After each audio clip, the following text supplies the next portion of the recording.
Palais au futur sur la première.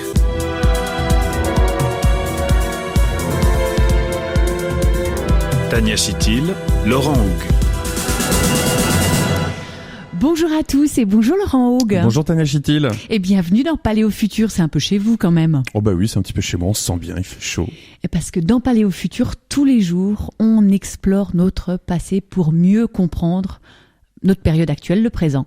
Voilà, et aujourd'hui on va parler de fin du monde. Donc on va essayer de parler d'un futur qui, on l'espère, n'arrivera pas. Oui, alors c'est gai pour les fêtes comme voilà, sujet. Je me suis dit, c'est bien une petite apocalypse comme ça pour finir l'année. Non, c'est une apocalypse qui va finir bien, j'espère. Quand ça arrivera, ça sera pas très drôle. Le soleil va gonfler énormément, englober Mercure, Vénus, la Terre, s'arrêter à peu près au niveau de Mars. Ça veut dire que la Terre va chauffer à 3000 degrés, elle va fondre littéralement. Elle va se faire absorber par l'étoile. Voilà, et elle va disparaître à ce moment-là. Alors, on commence par quoi ? Alors, aujourd'hui, on nous parle beaucoup de crise environnementale et c'est vrai que ça favorise le retour des discours collapsologues. On dit que l'apocalypse est toute proche. Et puis alors, il y a des théories plus ou moins sérieuses, plus ou moins étayées. On va commencer par des théories très sérieuses, genre les rapports du GIECC. Du GIEC. Du GIEC, qui nous disent qu'on va avoir des gros problèmes de climat, un effondrement irréversible d'ici 2050. Et puis à l'inverse, on a Monsieur Trump qui, quand il fait un meeting en hiver à New York, dit que ça serait bien qu'on monte un peu le chauffage et que le réchauffement climatique n'arrivera pas. Dans le magnifique Midwest, les températures atteignent moins 60 degrés. Où est le réchauffement climatique ? Reviens vite, nous avons besoin de toi. Ça, c'est le dernier tweet de Donald Trump sur la vague de froid qui traverse le nord des États-Unis.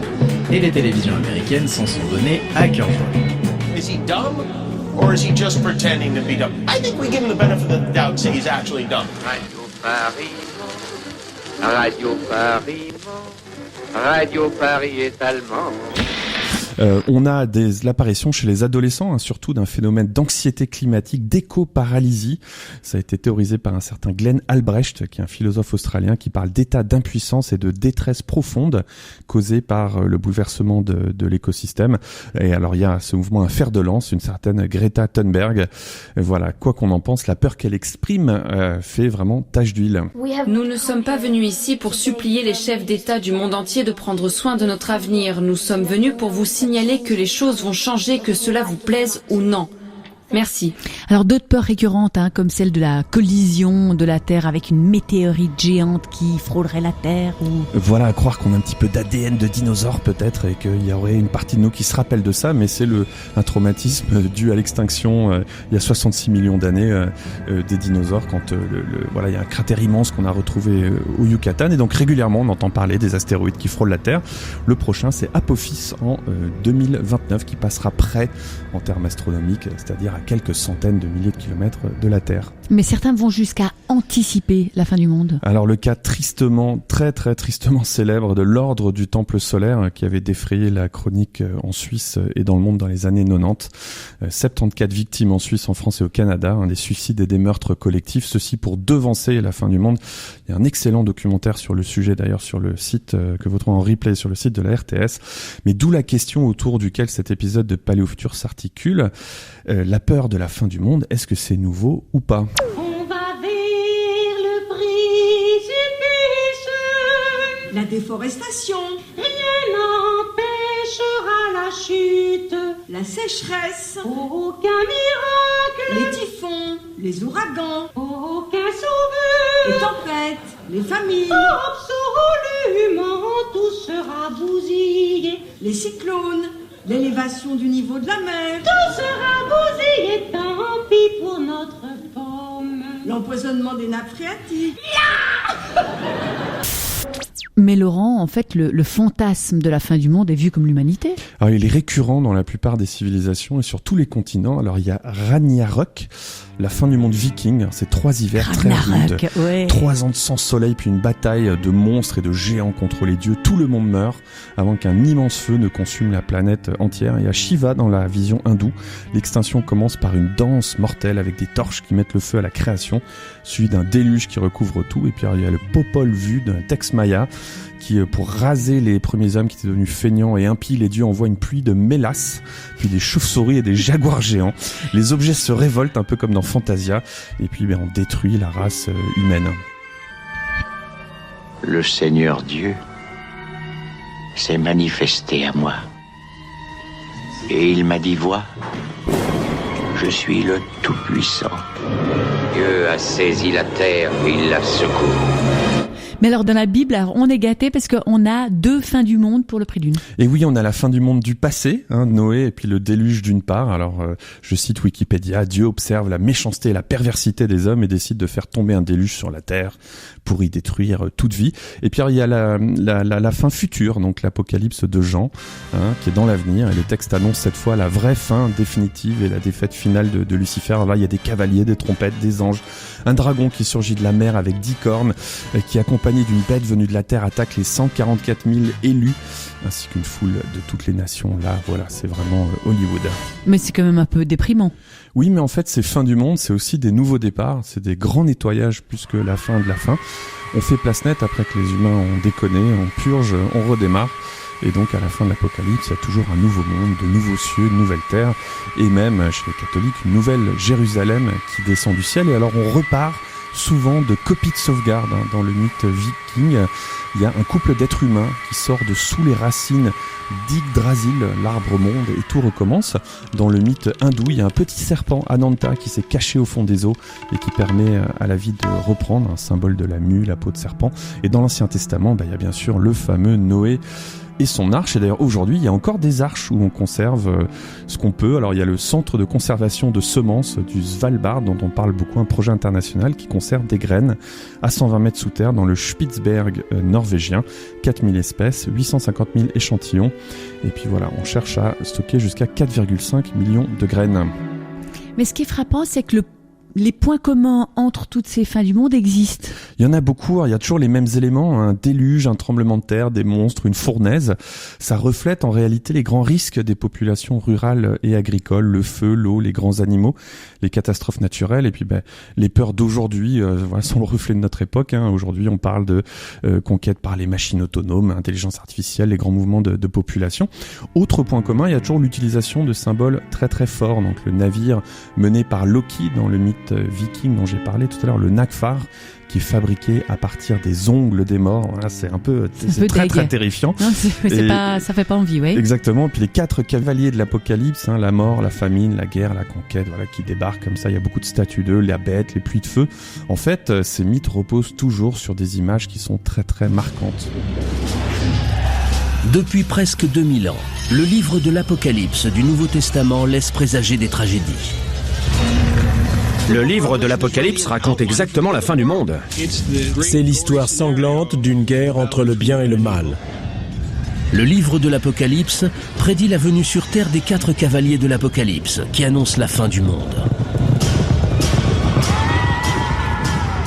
Donc en fait, hier comme aujourd'hui, pour créer un impact, pour marquer les gens, on cherche à utiliser des symboles très forts. On est entouré d'exemples de ça. Je pense à la tortue à qui on enlève cette paille en plastique. Et depuis, d'ailleurs, on voit qu'il y a énormément de restaurants qui reviennent en arrière et même des villes entières qui interdisent tout ce qui est jetable en plastique. La photo de Daylan Kurdi, cet enfant kurde retrouvé mort sur une plage turque le 2 septembre 2015 et qui a ému le monde entier sur la cause des réfugiés à ce moment-là. Les glaciers qu'on enterre. On fait des cérémonies d'enterrement des glaciers en Islande. Les ours blancs amaigris, épuisés, qui s'accrochent à un bout de glace. Les forêts amazoniennes en feu. Hier comme aujourd'hui, il y a le même mécanisme. C'est l'idée de choquer, de faire peur dans certains cas pour inspirer la crainte et l'action. C'est comme ça qu'on mobilise les gens. Les religions, tous ces mythes voulaient en fait faire peur un petit peu aux gens pour qu'ils suivent les dogmes, les règles de la religion. Puis aujourd'hui, on voit le même mécanisme. C'est souvent à partir d'émotions, d'images très fortes qu'on arrive à du changement, à du mouvement. Mais en même temps, ces catastrophes, elles sont tellement présentes, elles étaient présentes avant et aujourd'hui, qu'elles sont devenues un genre cinématographique à elles-mêmes. À croire qu'on a envie de se faire peur, qu'on aime se faire peur. Alors, il y a 2 types d'œuvres. Il y a celle qui raconte la catastrophe. En termes de film, c'est par exemple 2012 ou Deep Impact. Ou alors le lendemain de la catastrophe, comme Mad Max, le jour d'après. Mais en fait, tous les formats sont concernés. C'est-à-dire que ça n'est pas que au cinéma. En BD, il y a Tintin et le fameux Repentez-vous de l'étoile mystérieuse. Les Watchmen et l'horloge de l'Apocalypse. Au cinéma, j'en ai ai parlé, 2012, Armageddon, Deep Impact, Le jour où la Terre s'arrêtera, littérature, Le dernier homme de Mary Shelley, qui n'a pas fait que Frankenstein, La guerre des mondes, très connue de H.G. Wells, La route de Cormac McCarthy, Une rose au paradis, La nuit des temps de Barjavel, et puis le jeu vidéo aussi qui s'est beaucoup emparé de ce thème, Fallout, Horizon Zero, voilà. Et puis à chaque fois, enfin pas à chaque fois, mais certaines de ces œuvres ont même inventé des nouvelles raisons d'avoir peur, ils ont fait monter le trouillomètre avec des extraterrestres, par exemple, qu'on n'a toujours pas vu de nos propres yeux, en tout cas pas moi, mais qui sont bien présents dans ces œuvres-là, ou alors les terrifiantes machines comme Skynet, Terminator, ou les réplicants de Blade Runner.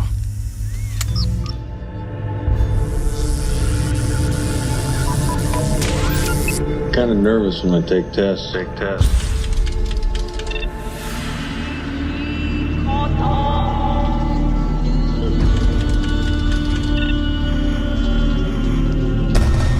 I've got 4 skin jobs walking the street.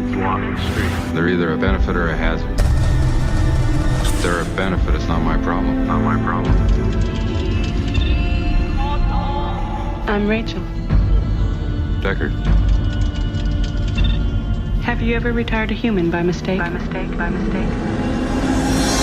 No. En fait, les récits apocalyptiques sont éternels. Ils sont remarquablement constants et universels. C'est toujours une fin qui marque un renouveau. Il y a toujours une forte dimension morale derrière. Hier, on péchait contre les dieux. Aujourd'hui, c'est contre la nature. Mais à la fin, c'est toujours un peu la même histoire. L'humain qui mérite punition pour ses excès, son orgueil, son aveuglement. Ce qui est nouveau, assez peu de choses, si ce n'est l'émergence de peurs qui sont en fait liées au développement des nouvelles techniques. Si ces récits sont omniprésents dans notre inconscient, c'est parce que peut-être aussi la fin du monde a déjà eu lieu. Mais non. Mais si, mais même plusieurs fois. Quand ? Si on considère que la fin du monde, c'est la disparition ou le recul de la vie sur Terre, il y a eu 5 extinctions massives qui ont été identifiées par les paléontologues, ainsi que 60 plus petites crises. Petites, ça veut dire 10% des espèces qui disparaissent. C'est déjà énorme.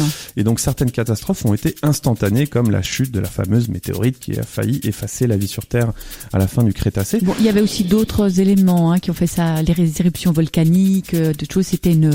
C'était un faisceau, on va dire, de causes et pas simplement la météorite. C'était un festival. Ils s'y sont mis à plusieurs. Oui, exactement. Une grosse météorite ne suffit pas. Ouf. À l'échelle humaine, en tout cas, on compte plus les sociétés disparues, les Vikings du Groenland qui ont été soumis au refroidissement de la Terre verte.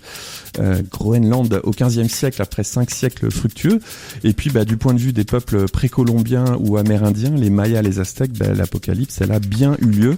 Puis il y a des catastrophes subites qui ont frappé les esprits. On pense à Pompéi, qui est un écho de Sodome et Gomorrhe, ou la peste noire, dont on a parlé plus tôt cette saison dans un épisode de Paléo Futur, qui tue entre 30 et 50% de la population européenne en 2 ans.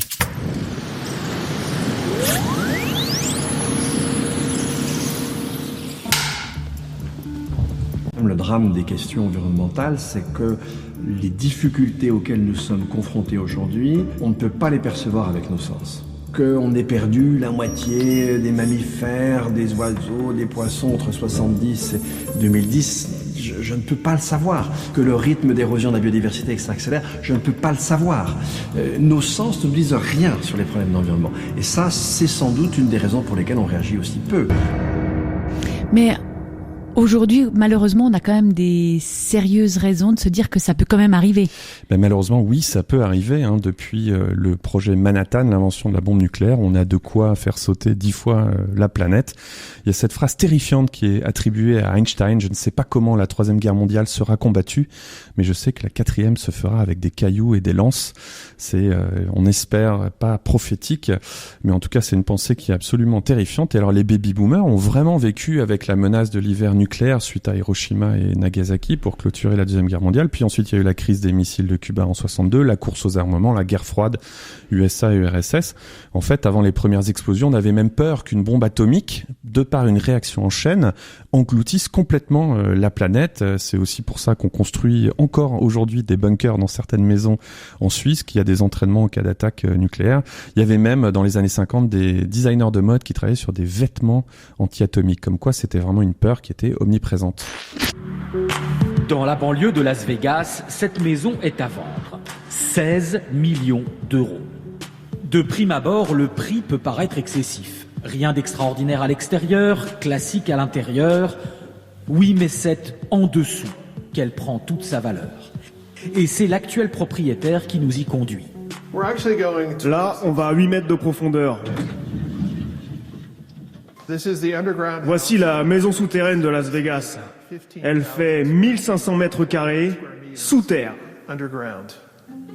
La maison a été construite dans les années 1970. Le style est d'époque, mais il y a tout le confort. Immense salon avec billard et vue sur la nature, celle peinte au mur en tout cas. Un éclairage automatique suit les heures du jour et de la nuit. Il y a plusieurs grandes chambres avec des salles de bain luxueuses, des patios avec fontaine, et ce n'est pas tout. Voici la piscine. Elle fait 2 mètres de profondeur. Il y a un spa jacuzzi là dans les rochers. Toutes les plantes ici sont artificielles, car bien sûr, il n'y a pas de soleil ici, mais elles sont très bien faites. Et regardez ce faux rocher. C'est en fait un barbecue électrique avec un ventilateur pour rejeter les fumées à l'extérieur. Le bâtisseur de cette incroyable maison s'appelait Jerry Anderson. Ce milliardaire américain craignait une guerre nucléaire avec l'Union soviétique et fit construire cette résidence bunker.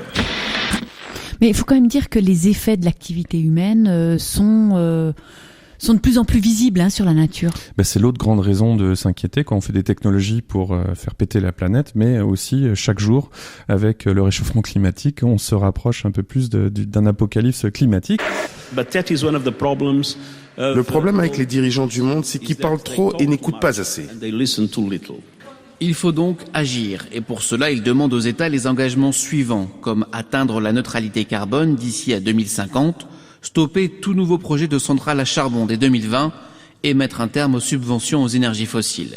L'ONU a de nouveau lancé une alerte il y a quelques jours. Exactement, et donc les glaciers des Alpes en Suisse, ils ont perdu 20% de leur volume en 10 ans, 2,5% au cours du seul été 2018 selon l'Académie suisse des sciences naturelles. Pour info, c'est l'équivalent d'une couche de 25 cm d'eau qui recouvrirait tout le pays. Selon une étude allemande, l'Europe aurait perdu environ 76% de ses insectes en moins de 30 ans, contribuant à faire disparaître plus de 400 millions d'oiseaux. Donc voilà, hier déjà, on a vu disparaître des espèces littéralement à vue d'œil, genre le dodo de l'île Maurice. Je suis bien trop excité pour dormir. Mais bon, c'est pas une excuse. Donc, on peut se dire qu'il y aura forcément une fin, mais quand ?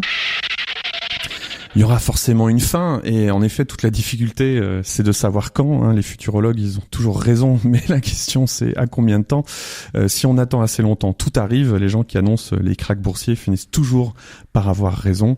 Mais en effet, la question, c'est quand. Et jusque-là, les prédictions n'ont pas été très bonnes. Alors, bien heureusement, mais c'est assez délicieux de se plonger dans tout ce qui a été dit. Ça me rassure, moi. Voilà, et puis on va voir que peut-être les gens qui nous prédisent la fin du monde, faut pas trop les écouter aujourd'hui. Mais en tout cas, on va rendre ce qui appartient à Joachim de Flore, un moine cistercien du Moyen-Âge qui avait prédit la fin du monde pour 1260. Voilà, il s'est trompé en tout cas de 760 ans. Un pasteur et numérologue américain, Harold Camping, qui lui l'a vu pour 2011. Alors le 21 mai, les bons chrétiens allaient être enlevés, ça a été la rapture, ils allaient être enlevés par Dieu et emmenés au paradis pour les protéger, et puis il y aurait eu 5 mois de catastrophe naturelle, et le 21 octobre, c'était la vraie fin du monde, voilà, on n'a pas 21 octobre 2011, que pour l'instant on n'a pas vu. La fin du monde Maya était, paraît-il, censée se produire le 21 décembre 2012. Oui, je m'en souviens. Voilà, et puis d'ailleurs elle a été récemment reprogrammée pour 2116. Qu'on ne verra pas. Voilà, et puis c'était un contresens total. 2012 marquait la fin d'un cycle de 5125 années. C'était pas du tout la fin du monde. Et d'ailleurs, les Mayas croient à la conservation du monde, pas à sa destruction. Et en 2010, des archéologues américains ont trouvé d'autres textes qui continuent le calendrier Maya pour 7000 ans. C'est curieux.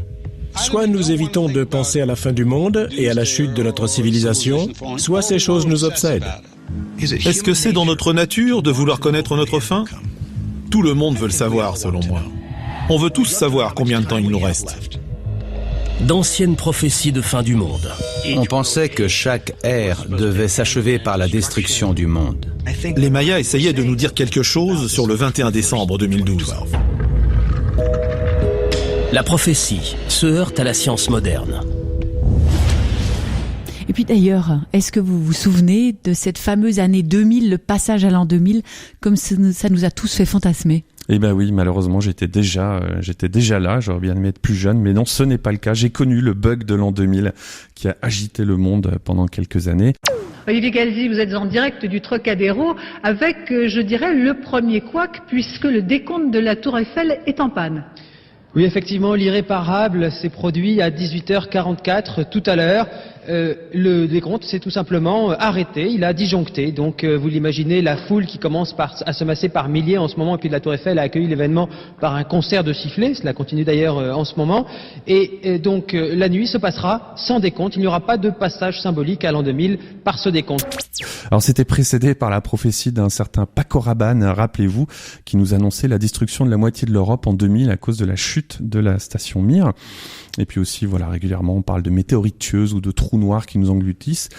Il y a eu des illuminés qui ont porté plainte contre le CERN. Il a été assigné en justice devant la Cour fédérale de Hawaï par 2 Américains, devant la Cour constitutionnelle de Karlsruhe par une Allemande, invoquant le principe de précaution, puisque je crois que c'était le Large Hadron Collider, le LHC. Le LHC, voilà, qui, en étant allumé, allait générer un trou noir qui allait avaler la ville de Genève. Ils ont dû beaucoup communiquer. Et puis, aux dernières nouvelles, Genève existe toujours. Alors, on va vite regarder par la fenêtre. Oui, pour l'instant, Genève est toujours là. Mais qui vous dit qu'on est à Genève? Ouh là là, je vois une soucoupe volante qui vient me chercher, je suis aveuglé, je suis emmené. Ça, alors bon, ce sont des prédictions ratées, mais si on aime se faire peur, il y a encore beaucoup de matériel à disposition. Ah oui, alors il y a Isaac Newton qui, lui, nous la voyait plutôt pour 2060, sur la base de savants calculs et de prophéties tirées du livre de Daniel dans la Bible. Il y a Nostradamus, qui a fait des prédictions jusqu'en 3797, donc on a encore un petit peu de marge. Puis alors, il y a Malachi, lui, il est extrêmement précis et contemporain, donc selon lui, François est le dernier pape, mais en fait, on peut se rassurer, c'est un faux, si c'est exact. C'est parce que le texte attribué à un moine du XIIe siècle a été écrit à la fin du XVIe. Donc en fait, ça a permis un peu de réécrire l'histoire et puis de montrer que ces prédictions étaient justes, alors que après coup, c'est beaucoup plus facile de prédire, c'est sûr. Et puis, il y a ceux qui avaient raison et que on n'a pas écouté. Alors, il y a la Cassandre dans la mythologie. En effet, elle reçoit d'Apollon le don de dire l'avenir, mais comme elle se refuse à lui, il décrète que ses prédictions ne seront jamais crues. Elle annonce avec raison la fin du monde troyen, mais personne ne la croit. Mais en fait, c'est vrai qu'après chaque drame, on trouve toujours quelqu'un qui l'avait, entre guillemets, prévu. Les victoires d'équipes de foot ou les défaites d'équipes de foot sont apparemment de temps en temps prévues par des poulpes. Il y a le 11 septembre. J'allais penser à ça, oui. Voilà, le 11 septembre, il y a des gens qui ont dit l'avoir annoncé. Et puis, par exemple, je me rappelle pendant quand il y a eu le crash de Germanwings, il y avait d'un seul coup un post sur un blog d'un pilote hollandais qui était devenu viral, comme on avait dit c'est lui qui avait prévu cet accident. Alors, on le voit.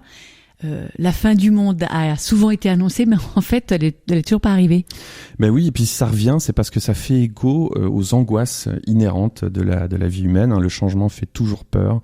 Il suffit d'écouter les anciens épisodes de Palais au futur pour s'en rendre compte. Et puis, on n'aime pas ne pas savoir où l'on va. Au moins, voilà, s'il y a une fin, ça permet de se dire que il n'y a pas d'infini, il n'y a pas d'inconnu.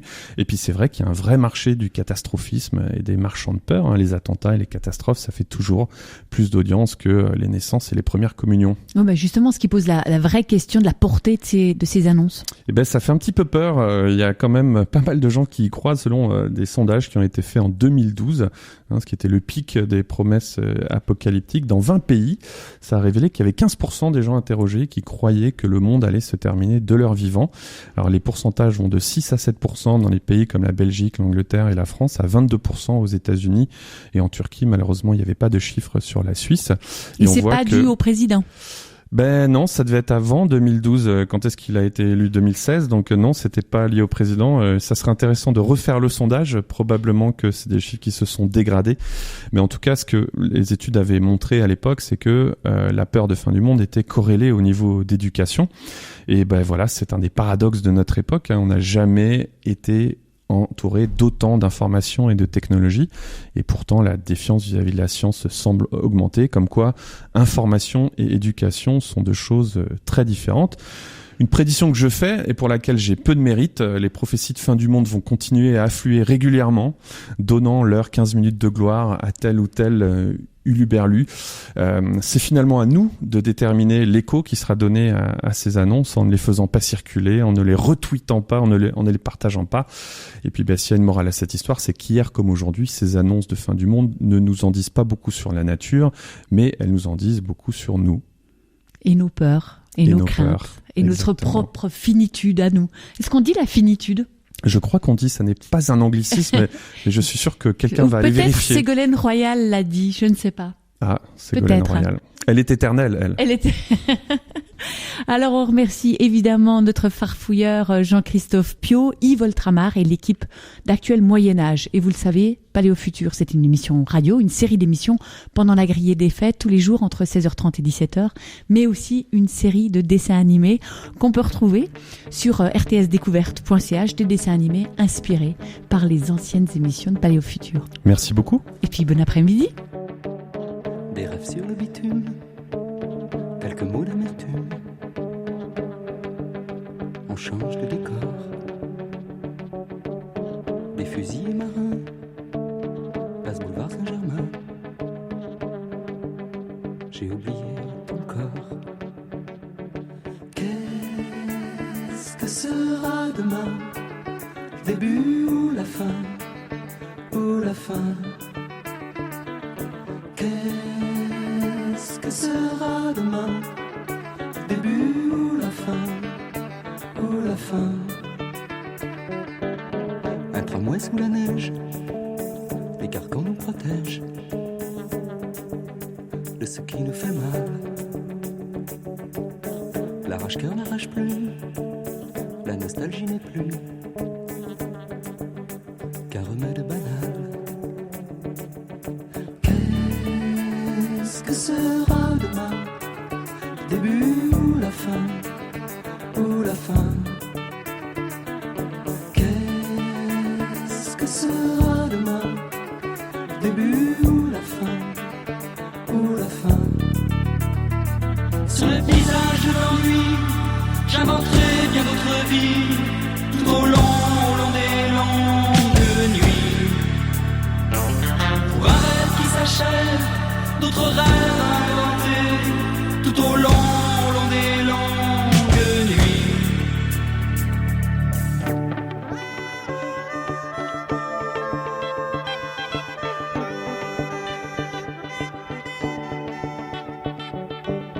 Sans haine et sans amour, passent les jours et les jours. C'est le gris qui s'installe dans ce loft rouillé où nous vivons traînés comme un rêve qui fait mal. Qu'est-ce que sera demain? Le début ou la fin? Ou la fin? Qu'est-ce que sera demain? Le début ou la fin? Ou la fin? Qu'est-ce que sera demain? Le début ou la fin? Ou la fin? Qu'est-ce que sera demain? Le début ou la fin? Ou la fin? Qu'est-ce que sera demain? Le début ou la fin?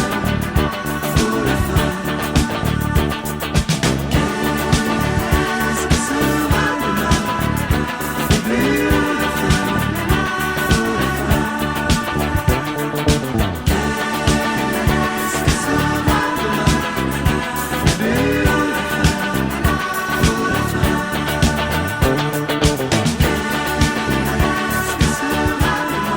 Qu'est-ce que sera demain? Le début ou la fin? La première, des nouvelles de la route. Infotrafic RTS Avec le BPA et sa campagne de prévention contre l'alcool, boire ou conduire, il faut choisir. Le trafic est pour l'heure fluide sur le réseau routier roman. Sur l'axe du Gothard, en revanche, un bouchon de 3 km s'étend entre Vassonne et le portail nord du tunnel en direction du Tessin, ce qui équivaut à une demi-heure d'attente.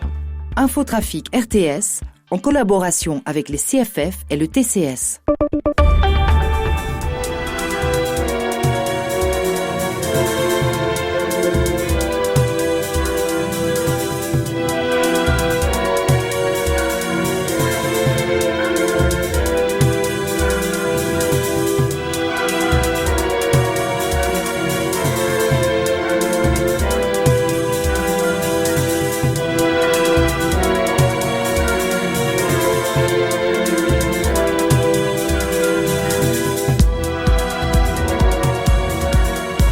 Paléo Futur sur La Première.